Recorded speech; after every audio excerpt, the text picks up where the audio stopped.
Every connection harbors a tale, and every tale carries a scar. In the stark antiseptic hospital room, the air felt brittle, almost colorless. She sat on the edge of the bed, her hands locked together, her face a guarded veil. Then her voice broke the stillness. I don't feel anything for you. I just couldn't bear the thought of raising this baby alone. Her words didn't crash over me like a wave. They sank slowly, heavily into my core, freezing the warmth where my heartbeat once pulsed. I stood motionless, my eyes fixed. My fingers tightened around the icy bedrail, knuckles paling beneath the unforgiving fluorescent glow. Then you'll have no reason to think of me anymore. I responded, my tone calm, sharp, like the precise cut of a blade. I turned and left before she could answer. Outside, the late summer heat enveloped me, thick and oppressive, but within, a coldness had already taken hold. I had sensed the truth long before her admission.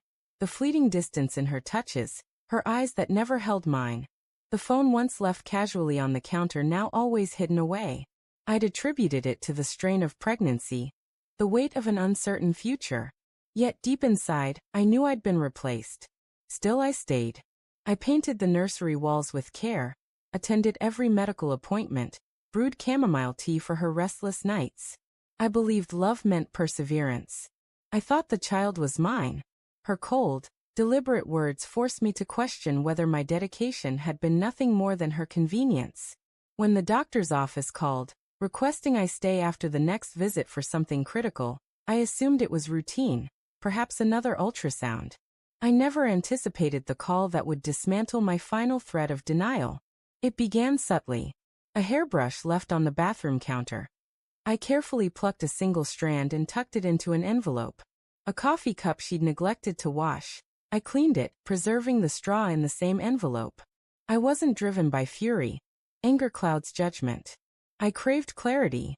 2 weeks later, a DNA test kit arrived in a plain package. I studied the instructions meticulously, my hands steady. I kept it hidden, revealing nothing. In public, I played my role, carrying her bags, inquiring about the baby's kicks, offering smiles to well-wishers. But at night, beside her in bed, I stared at the ceiling, wondering if the life she carried belonged to another. The clues grew more distinct.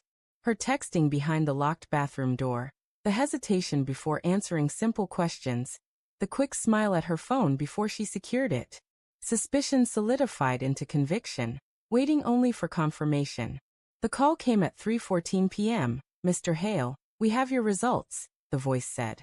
I remained silent. The doctor hesitated. You are not the biological father. My grip tightened on the phone until it hurt. Are you certain? I asked, my voice level. No possibility of error. I thanked him politely, composed. I drove home in silence, the radio untouched. She was in the kitchen, slicing fruit, when I walked in. The knife paused as she met my gaze. I set the folded report on the counter between us. She didn't reach for it immediately. Her eyes searched mine, seeking what I knew. Then she read it. Her breath caught, her lips parting slightly. I stayed silent. I poured a glass of water, sipping it slowly, deliberately. How long? I asked finally. She stared at the counter. It's not what you think it is. I almost laughed. It's precisely what I think. Her eyes shimmered, not with remorse, but with fear. She reached for me. I stepped away. You used me, I said quietly. Not because you loved me, but because you didn't want to face this alone. She tried to speak, but I stopped her. The good news is, you won't have to deal with me any longer. I slipped the ring off my finger, placed it beside the report, and walked out. No shouting, no slammed doors, just the steady rhythm of my footsteps, final and unwavering. That night, I didn't linger on her words or the nursery we'd painted, the dreams we'd woven for a life that was never real. Instead, I thought of the silence in the kitchen after I left, its weight, its permanence.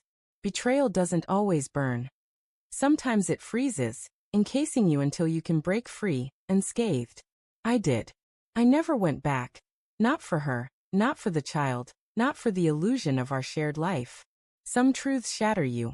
Others set you free. This one did both, and I chose freedom.